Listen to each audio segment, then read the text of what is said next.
just constantly. Okay, going live.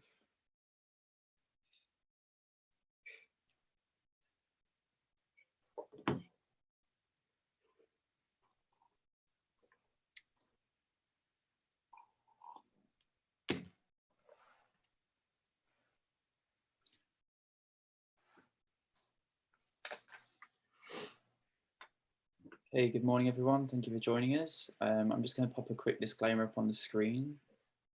This is just to say that this event will be recorded and sent to our YouTube live channel. If you prefer not to be recorded, we ask that you kindly leave now. And if you could kindly also mute and disable your cameras whilst the event is going on. Thank you very much. Great, thank you, Matt. Hi everybody, I'm Tamsin Blanchard. I'm the curator for Fashion Open Studio, and we're on day 2. We had an amazing day yesterday. All the videos are available for you to watch on Fashion Revolution's YouTube channel, so do take a look. But this morning, really thrilled and very privileged actually to have with us the amazing Phoebe English, who's going to be showing us her Quilting from Waste workshop. It's something that she's been working on for the past 3 years, I think, 2 or 3 years. But she joins us today, taking some time out from the work that she's doing, making scrubs for the NHS. So I thought we'd have a quick chat about that before we start the workshop, because Phoebe's literally in the middle of it and she's having scrubs counted behind her as we speak. Phoebe, welcome. So great to have you. You're in your studio in Deptford Creek. Yes. And you live nearby, don't you? So Yeah, I live just next door, so it's just a ground floor door to a ground floor door. It takes me about 40 seconds to get here. So I work here on my own and with my boyfriend who I live with, who's been helping me pack the scrubs, but all of our team are working from home and have been for the past couple of weeks now. So it's a bit lonely. Super busy. Tell us what's happening with the scrubs and what you're doing and how people can support. Yes, of course. So about 3 or 4 weeks ago, I'm sure if you're a designer or you have any, making based practice, you may have also experienced the same thing. We had started receiving emails and DMs on our Instagram from organizations looking for PPE equipment, so medical grade clothing in which to work safely within a medical environment. We were getting more and more of these. We'd done a post on our Instagram saying that we had machinery here and if it could be useful to anyone, we were very happy to help anyone with that. And it was a very overwhelming response. And I was talking to some other designers that had also were also having this issue, and it is a very extreme time for everybody, but it's very hard to sit back and not do anything and to sit at home, staying at home, when you have skills that potentially could help make equipment that could help keep people safe who are trying to spend their time keeping us well. So I was finding it very frustrating sitting at home, knowing I had this machinery and it was sitting here not being used. So I had a call with some other designers who I know also work with you. So Holly Fulton, who's an amazing print and fashion designer, and also Bethany Williams, who's obviously a fantastic sustainable and ethical designer who I know you guys also work with. And they didn't necessarily know each other, but I'd known them from different areas of my life and different times in my life. And Holly had been approached by a hospital who wanted some scrubs, and I think being on that phone call and realizing 3 of us combined had ×3 the amount of contacts and ×3 the amount of skills and ×3 the amount of abilities in order to potentially make this request, was really empowering. And then, you know, we started to think, actually, if we made the network bigger across the whole industry, then there'd be a lot of power and a lot of, you know, unit making possibilities in order to try and alleviate the problem. So Holly put us in touch with the amazing Cosette McCreary, who's an amazing connector and a businesswoman in her own right. And she really helped us to build this sort of fledgling network called the Emergency Designer Network. And the Emergency Designer Network aims to do exactly what it says.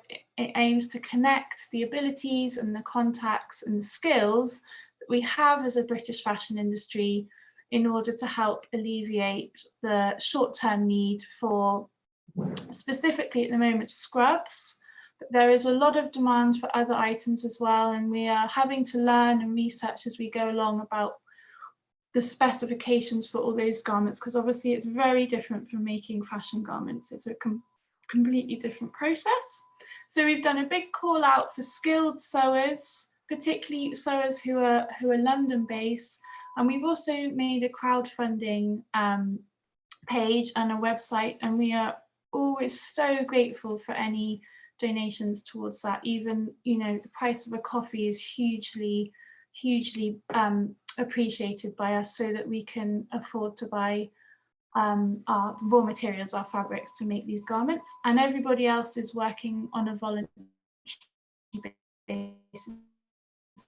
So it's a volunteer base. The Emergency Designer Network, and all that information is on my Instagram, and we have our own Instagram, the Emergency Designer Network on Instagram, and we have a website and a GoFundMe page.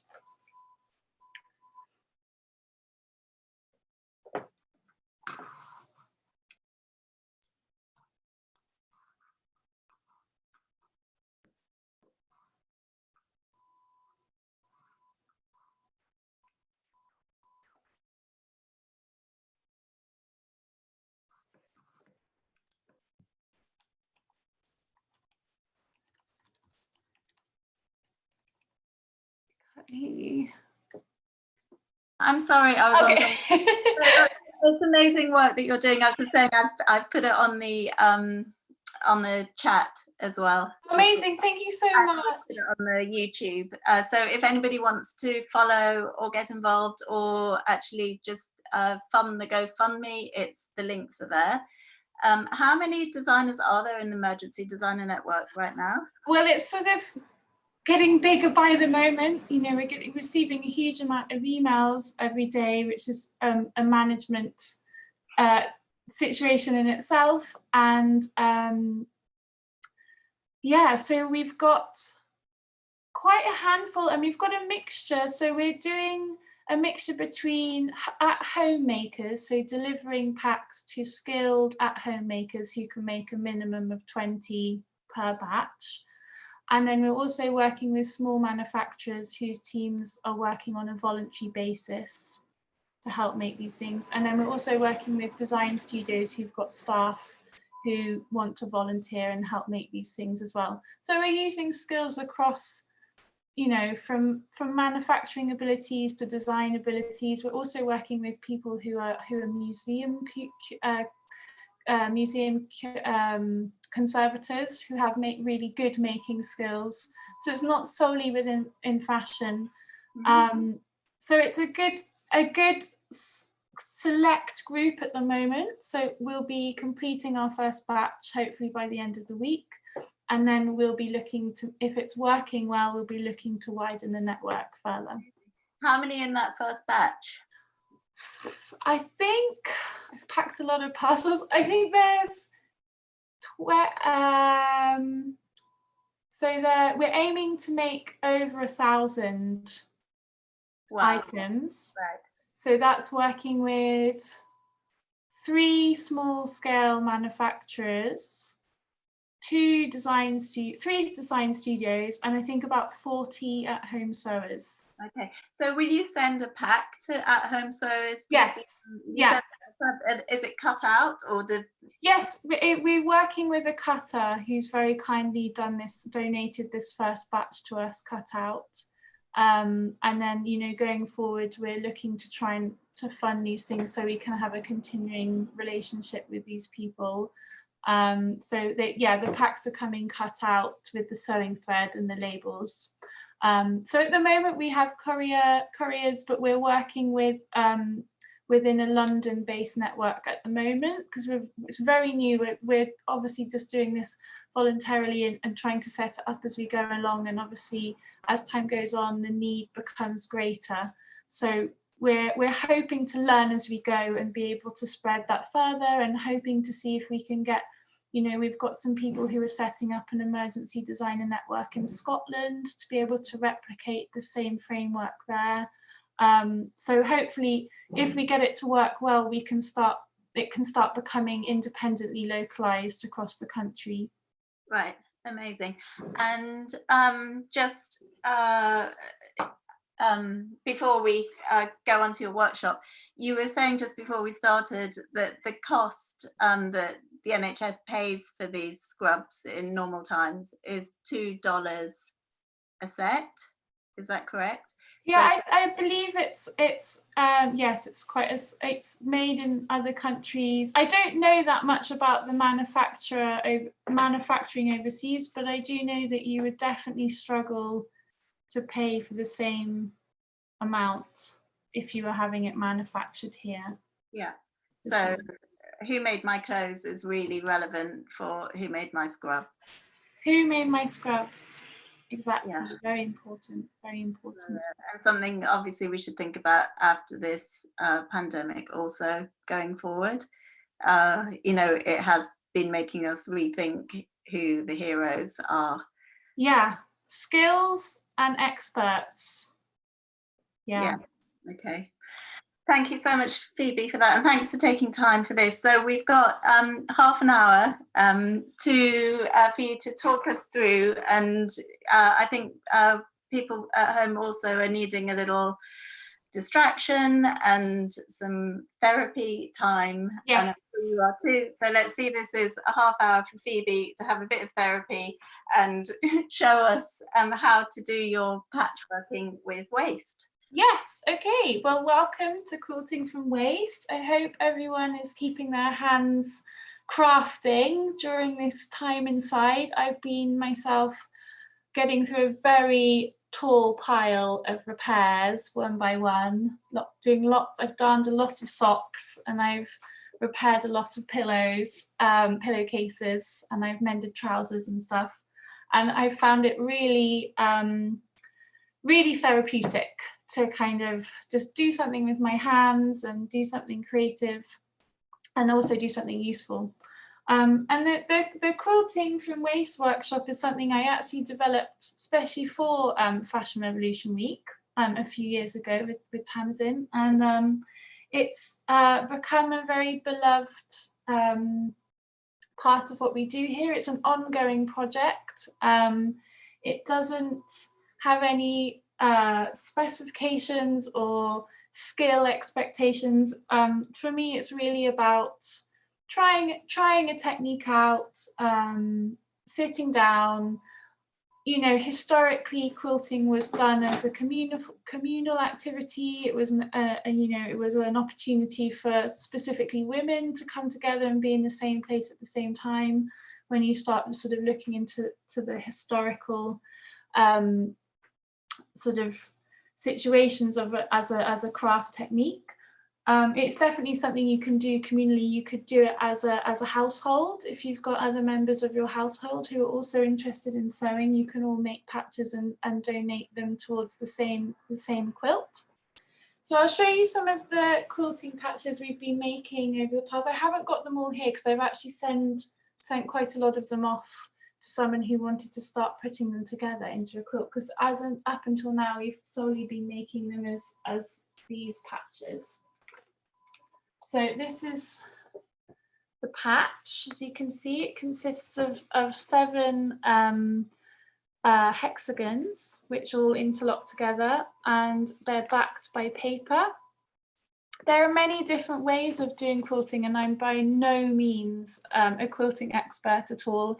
It's just a technique that I really like, and I'm sure many of you may have done this before and you might have your own techniques. It seems to vary from country to country in terms of the order of make and things, but this is just a one I've developed myself. So if you want to quilt along with me, we've provided a document. So this is, I'm not very good on computers, so it's all hand drawn and handwritten out. So apologies if there's any spellings, but this is a step-by-step guide of how to do the quilting, and you're welcome to kind of do that along with me. As a studio, we use a lot of monotone fabrics. So we use a lot of whites and creams and blacks. So I've got a bundle of fabric here.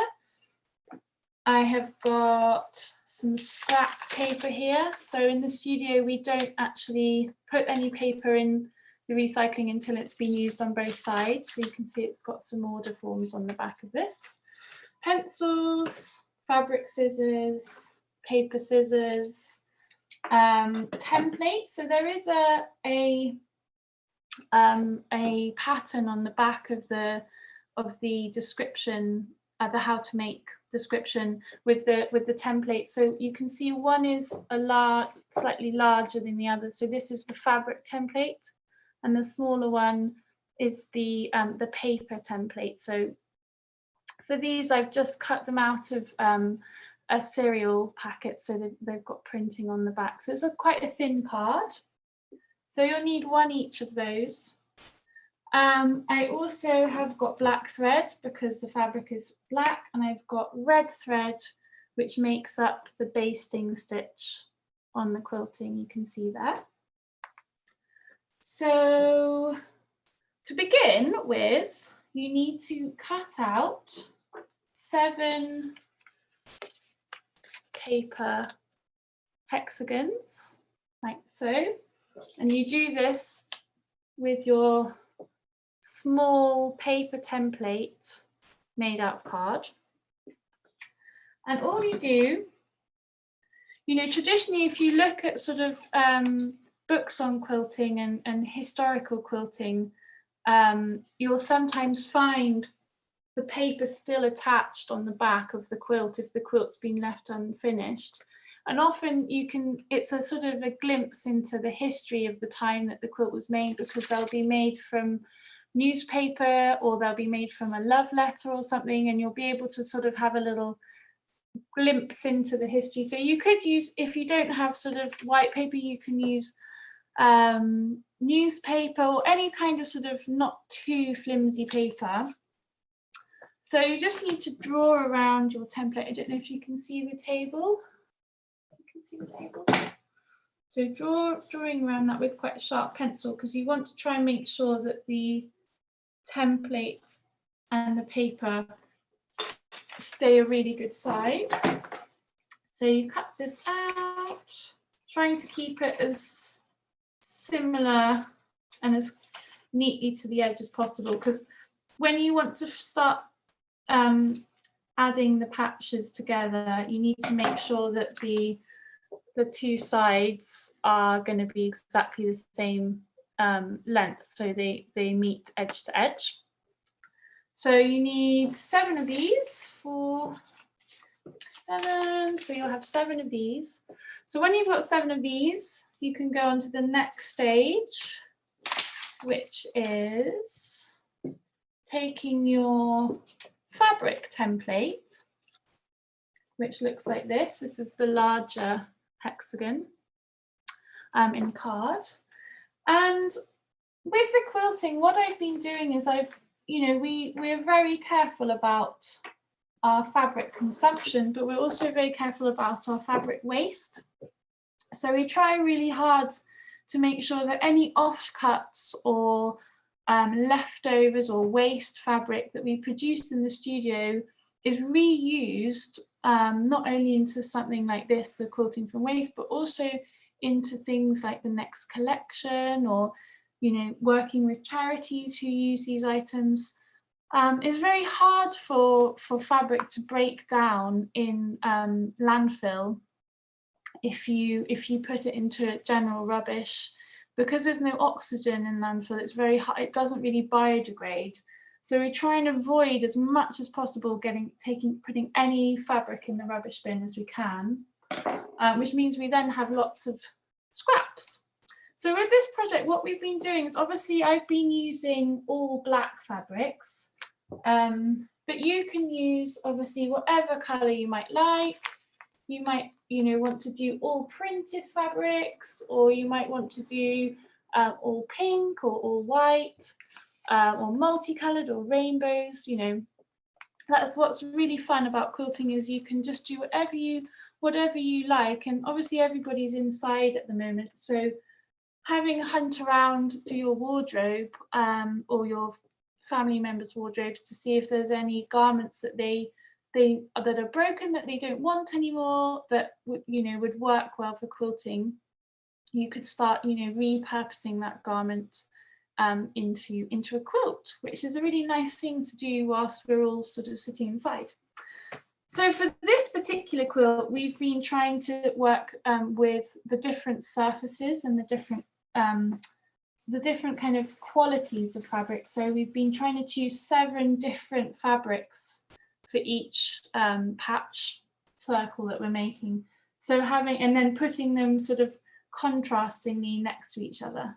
So doing things like using a really shiny black fabric next to a really matte moleskin fabric, or using, for example, quite a textured corduroy fabric. I don't know if you can see that in the sunlight, next to maybe a couple of layers of the tulle. So you have like a contrast between all the different textures like this. So you could choose 7 different fabrics. So that's what I've been doing for this quilting. But you might want to do all red or all green. What's really fun actually is to try stuff out. So making a couple of the small patches up and just laying them out on the table and seeing what looks nice before you sort of commit to joining them together. So when you've chosen your fabric, I recommend not using fabric that has a stretch, so not jersey fabric, not using fabric that's too thick.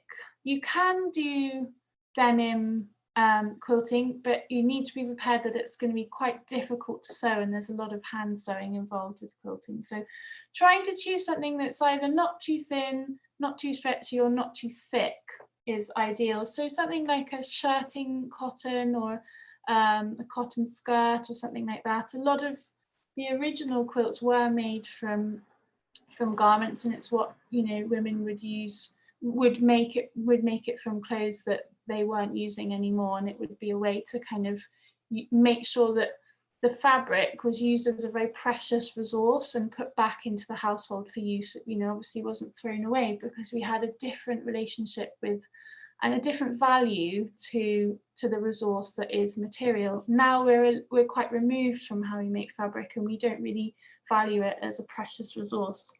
So this is really what this project is about. It's about doing a quilt, but also about reevaluating the importance of material as a resource.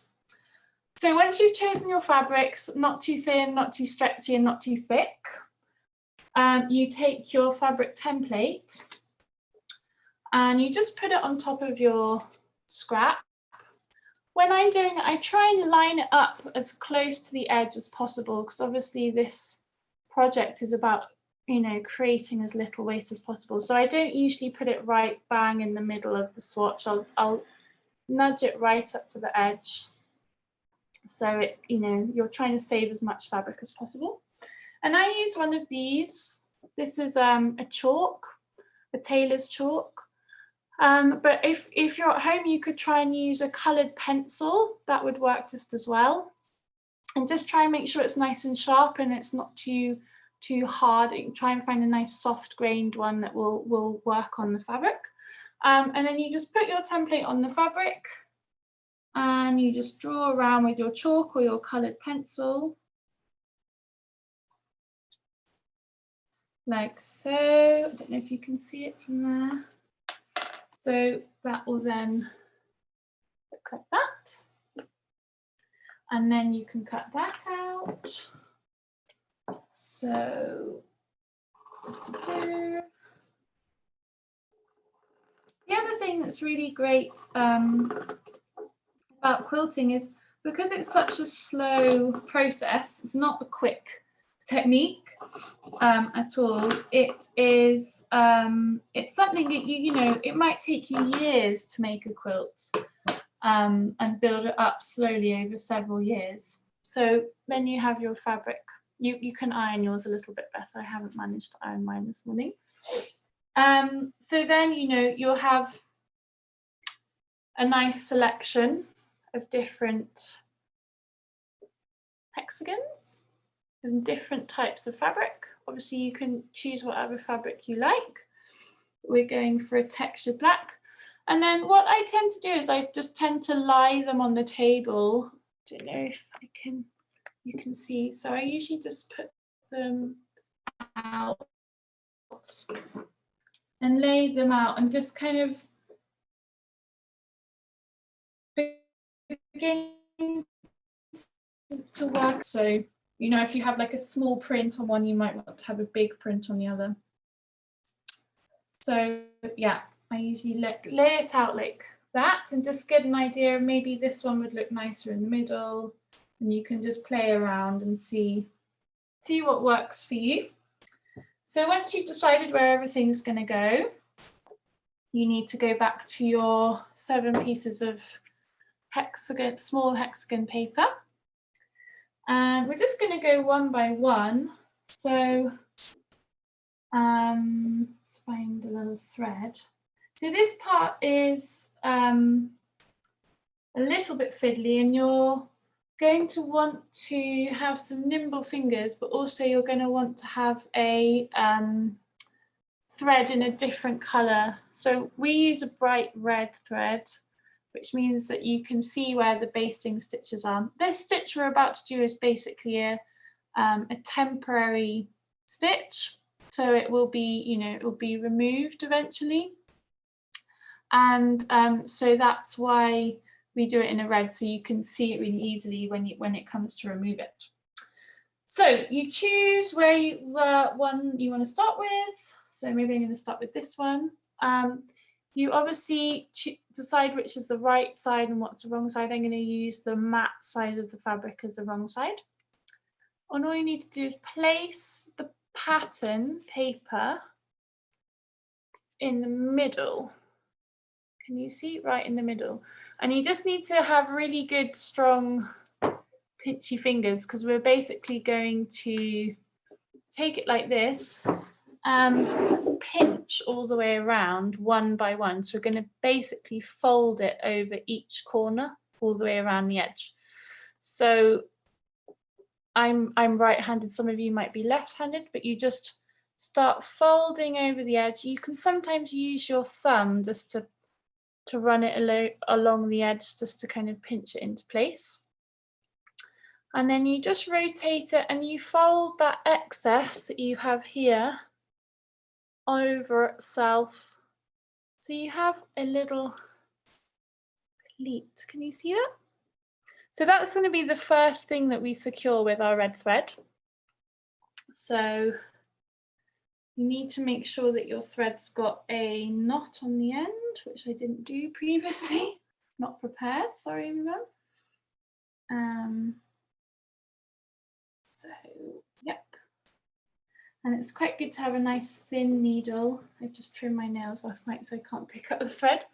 So what we're going to do is just pierce through that fold here from the bottom, which is the paper, the wrong side, out into the right side of the fabric. So as you can see, directly through, and that just holds that little fold in place. Pull that through. You can see there's a little tail left. And then we're going to keep going around clockwise.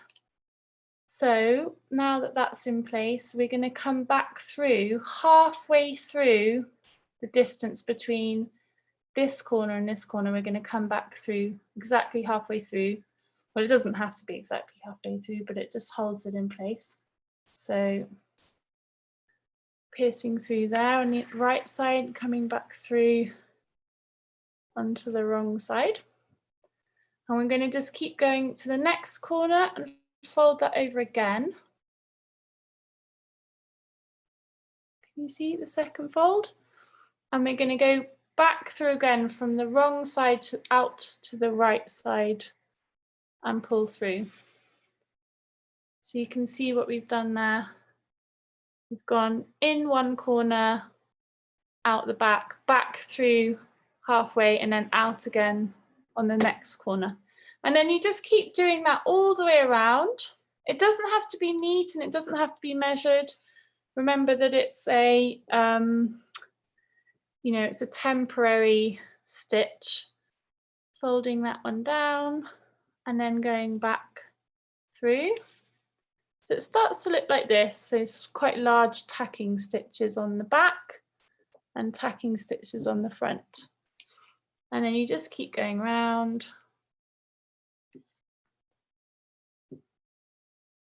Like so, folding it over and then piercing through the fold to hold it in place.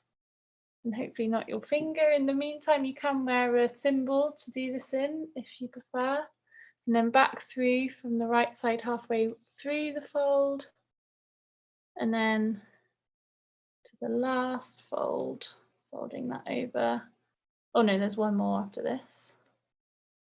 And you're basically, as you can see, you're using your pinchy, it's like a pinching method to hold the fabric in place, because you don't want it to be too loose around the paper. You don't want it to be too tight. And then folding the final one and going back through to hold that in place, and then back through from the right side to the wrong side here. And then there you go. And it doesn't have to look like a masterpiece or beautiful or anything. It's just a tacking stitch, and then you just sew back through and then go through the loop. Oh, getting knotted up. And that should be, if you trim that with a tail, that should be totally fine and nice and strong. So there we go. We've got our patch fully secured. You want everything to be snugly around the paper. You're basically wrapping the fabric and securing it around the paper. It's like a little jacket for the piece of paper. So you can make 7 of these in whichever fabric you like. And then when you've got 7, here's some I made earlier.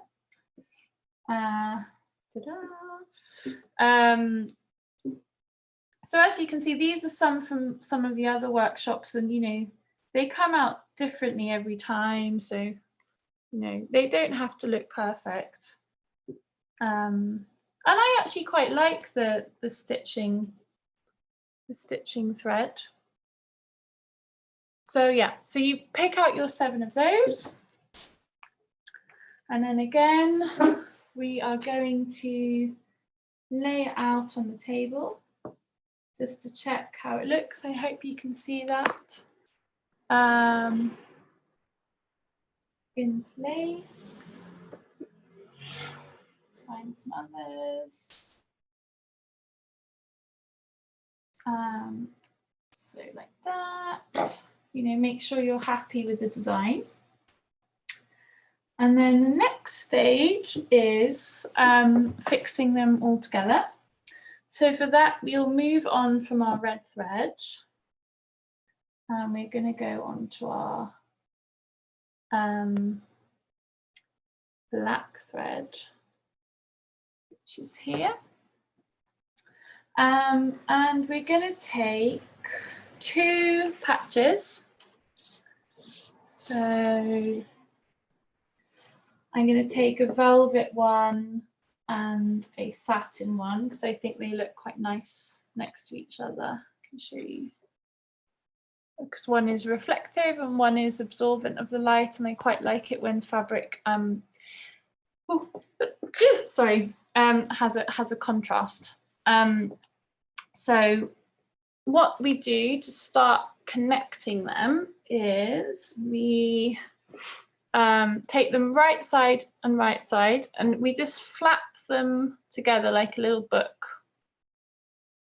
So they're exactly in line, and it's got the inside layer on the outside. And what we're going to do is take the edge, so from this corner to this corner, and we're just going to overstitch it all the way along. And whilst we're doing that, we're trying to just catch the edge of the fabric. We're trying to not pierce through the paper. So it takes a little while to kind of get the hang of it, but once we've got the hang of it, then you can get quite a good pace, if that makes sense. It always takes longer when you're doing something for the first time. So once you've practiced it a little bit, then you tend to get a little bit faster at it. So we're going to take the corner. So again, using our pinchy hands and pinching that, we're going to go exactly just piercing through the edge of that corner. Can you see it's just a really small amount that I've caught, because we're trying to not sew through the paper. I'm just going to sew through once and then to secure it, sew through again. I hope you guys can all see. I've never done it like this before, so usually I'm with a room full of real people in real life, and it's easier to show them, so I hope you can follow. And then we're going to just do the same, overstitch all the way along, which is a little bit slow, but so I don't know if there's any, if Tamsin or if Matthew want to ask any questions whilst I'm doing this. Hi. Oh, hello. We are here. Okay, I'm just doing the overstitch. You're basically looping. It's just like a spiral all the way around from one corner to the other. But I don't know if whilst I'm doing that bit, if you wanted to ask any questions or. Yeah, no, so it would be really interesting to hear, because you started this really focusing on the challenges of waste in your studio. Yes.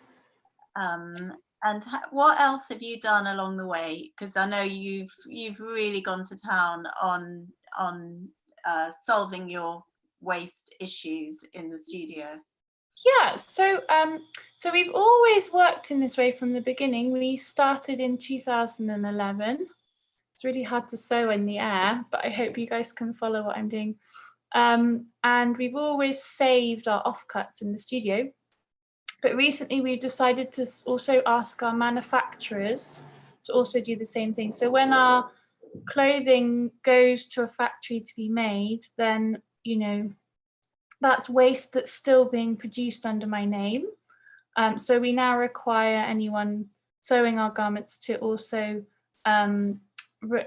you're cutting them, to keep all of the offcuts and return them back to us, so that as a studio we can find ways to design the waste back into the next collection. So just to start trying to make some aspects of what we're doing circular as possible. I'm a textile designer by training. Making surfaces is what I was kind of trained to do. So, trying to eradicate waste by designing it into a new textile isn't that tricky for me. So that's what we do here. And we do other things, like when we're working on a cut and sew piece, we're trying to educate ourselves in zero waste pattern cutting, which admittedly is really difficult. I'm sure some of you on here will have tried it, and it's quite tricky. You have to be very technically minded. So we work with an amazing pattern cutter, Natalia, who works with us on that, because it is very technical. But that's quite satisfying, because when you get a roll of fabric in the studio and then you send your things to be cut, no waste comes back. Everything is used, and it really respects the fabric as the precious resource that it is. So I really like working in that way.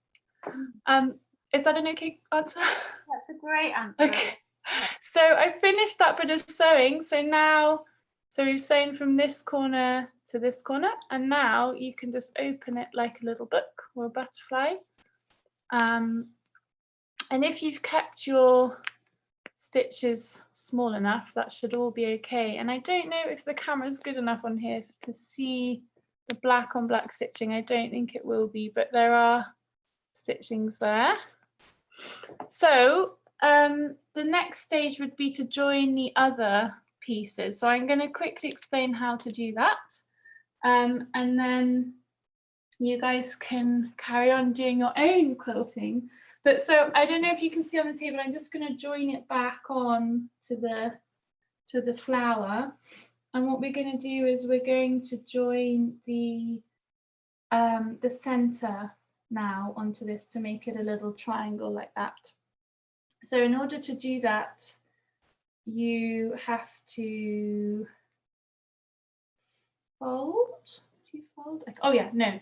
So you take these and you take your center one, and again you're going to make a little book. So you're going to just flap it. It's going to join like that. So you flap it over, and we're going to join from here to here, and then we're going to move it and join from here to here. So I'm just going to show you how you can do that.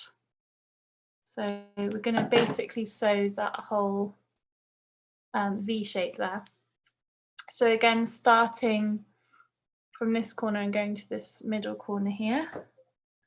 Let me know if I'm going too fast or if you want a stage explaining again. I can try and explain and show you.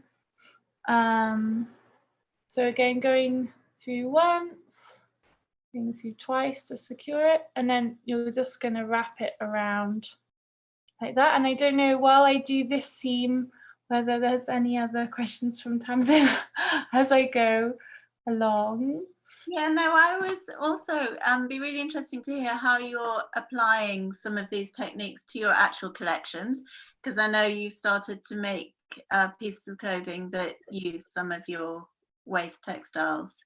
Yeah, so where do I begin with that? So yeah, there was the first one we did like that was lots and lots of very narrow strips of scrap black cotton. So they were very narrow, like 1 centimeter wide. And then we stacked them in a little pile. And then we trapped them in between 2 layers of other fabric. So it made something that looked quite 3-dimensional and quilted. And other things that we've done have been using the actual shape of the offcut. So we used some Okotex certified bamboo viscose for autumn winter 19, and obviously we requested all of the offcuts for those garments to come back. And then we divided all the offcuts up and sorted them out. And then we ironed them all, and we used the kind of the strange disparate shapes of each scrap and laid them out individually, almost like a puzzle, on some silk organza, and then trapped those in between 2 transparent layers of the organza. And it sort of made this beautiful sort of semi-transparent, sort of not sort of fragmented puzzle, if that makes sense. And it was really pretty, and it was quite nice sort of using that, you know, that was a really nicely sourced certified bamboo fabric, and you know, we used it, and then we used all the waste it created. And then for the season we've just done, we used all of the waste and all the scraps of the silk organza that was made from making the pieces that were using the scraps of the bamboo viscose to pad and to stuff some new textiles. So it becomes like a sort of train or a circle, if that makes sense. Has thinking in this way made you stretch your creativity and do you know, make things even better than, you know, you would have normally? Yeah, I think, you know, there's a lot of pressure on designers to, you know, perform commercially. You know, we have studios to pay for and staff to pay for and electricity and all these things, you know, overheads to kind of fulfill in order to function as designers.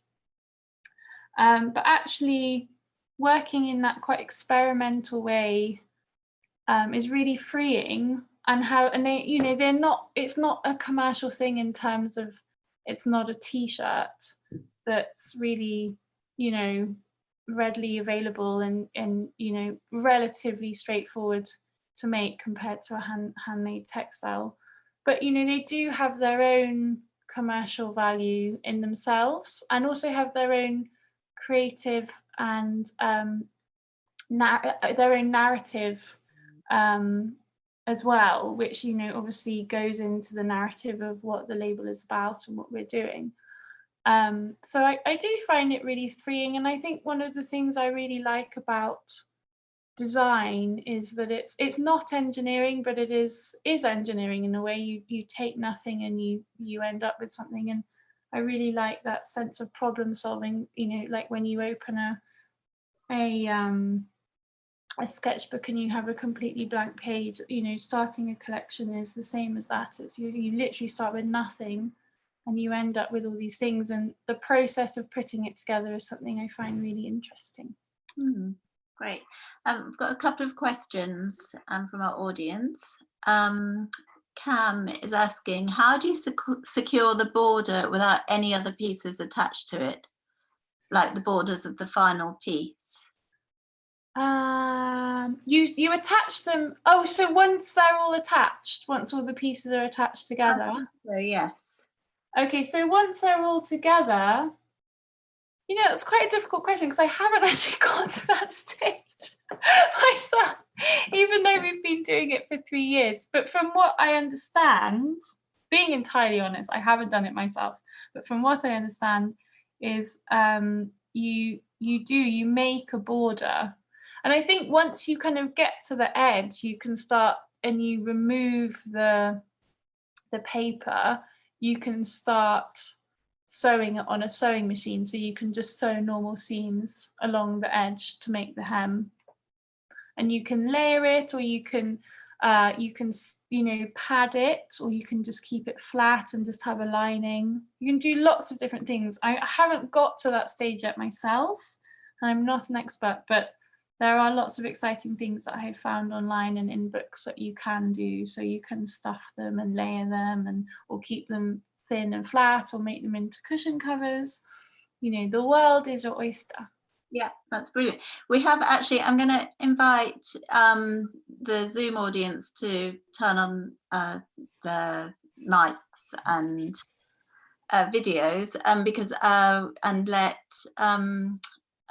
Barbara ask your question, if that would be okay. Barbara, are you there?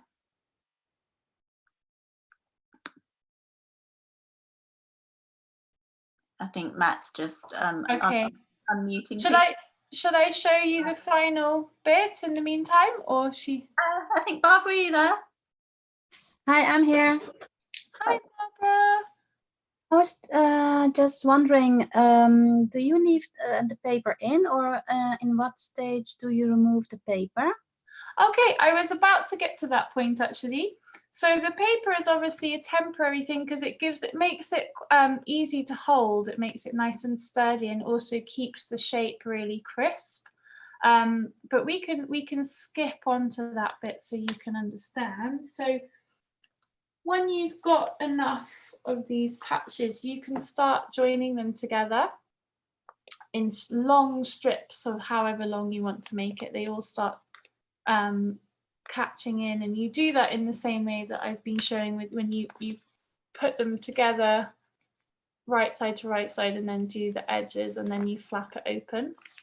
So you do that all the way along, and then once you've got it together into you know, into a type of fabric, you can start removing the paper. But it's not until you have them actually attached to each other that you remove it.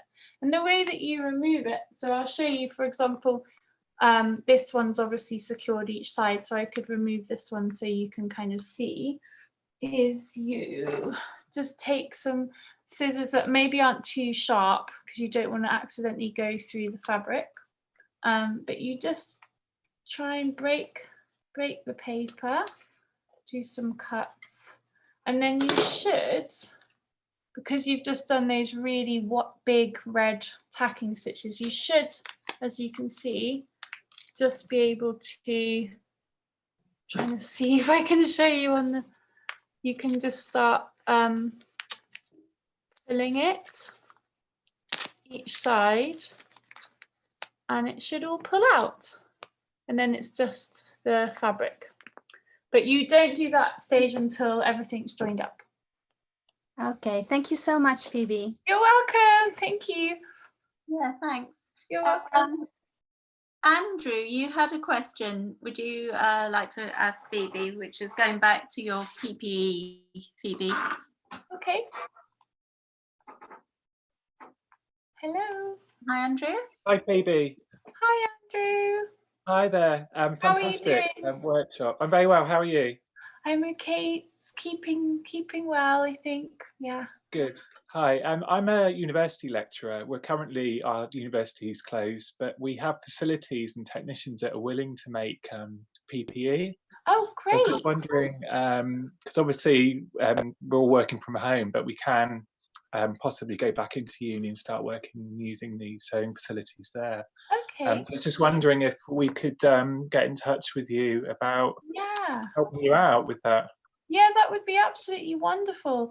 As I said, we're just about to finish our first batch, and then we're going to be able to work out how wide we can start making our call out for skills. But we do actually have someone, a volunteer administrator who's keeping track of all of the offers of help, so that when we're ready, we'll have everyone on a database ready to contact them.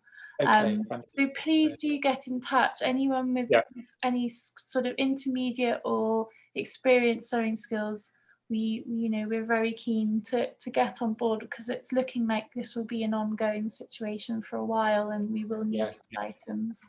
So that's really generous of you. Thank you. No problem. Which university are you, Andrew? Leeds Arts University. Oh, amazing. Well, it might be even that we could try and help you set up a version of the emergency design network up in Leeds, or help you guys out with that. But if you go to our website, Emergency Designer Network, there's 3 different email addresses on there that will go direct to people that can answer the questions and get you involved. But just mention you've spoken to me, and if you guys have got good sewing skills, we are very happy to have more help. And if you did want to set up a Leeds version, do mention that in the email as well, and we can try and help with that. Yeah, if we can. Oh, fantastic! Thank you. Oh, you're so welcome. Thank you. So we are running out of time, Phoebe. Okay. Is there any last questions? Put your hands up. But in the meantime, yes, if you could show us how to finish the last. Go on and do our own. Yeah. So at the moment we've done the first V shape, and then you can flap up that little petal, and then what we want to do is join this bit here. And obviously now these are joined together, it's harder to flap them onto each other. So what we can do is, because this is paper, this one, we can actually fold it in half. So we're just going to push the 2 edges together like that, and then you can just pinch the paper and that will just fold it, and then you'll be able to join from here to here with no problem. And then that will be how to join 2 onto the center, and then you just repeat that stage all the way around until you get to the end. So again, just going all the way along to the end. Trying to do it quickly to run out of time, but so you go all and then I'll just go halfway because I know we're running out of time, and then you just unfold that, and then you've got 3 together, and then you repeat that until you have got 7 together.